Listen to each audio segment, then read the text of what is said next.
Panglima TNI Laksamana Yudo Margono melakukan mutasi jabatan terhadap 7 Panglima Kodam atau Pangdam. Keputusan mutasi jabatan ke-7 Pangdam di lingkungan TNI Angkatan Darat tertuang dalam Surat Keputusan Panglima TNI Nomor Kep/779/7 Romawi/2023 tentang pemberhentian dari dan pengangkatan dalam jabatan di lingkungan Tentara Nasional Indonesia. Surat itu ditandatangani pada Senin 17 Juli 2023. Salah satu yang dimutasi adalah Pangdam 1 Bukit Barisan, Majen TNI Ahmad Daniel Chardin. Beliau akan digantikan oleh Mayor Jenderal TNI Muhammad Hasan. Lantas bagaimana profil dan rekam jejak Majen Hasan? Langsung saja simak ulasan berikut ini.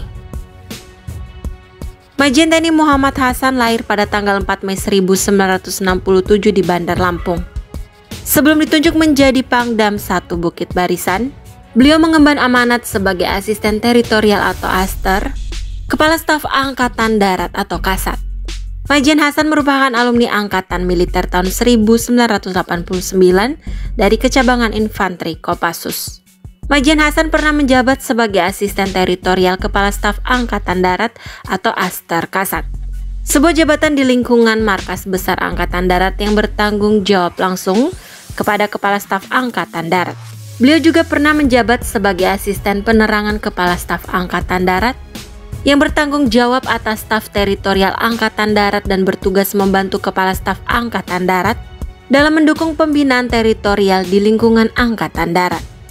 Sederet jabatan strategis pernah diemban beliau yakni Danyunif 611 Awanglong tahun 2005 hingga 2006, dan Rindam 4 Diponegoro tahun 2013 hingga 2015, dan Rem 141 Todopuli tahun 2015 hingga 2016, Paban 3 Tahwil Ster TNI tahun 2016 hingga 2017, Sekretaris Pustera tahun 2017 hingga 2018, Kadis Jasa tahun 2018 hingga 2020, Irben Itjena tahun 2020 hingga 2021.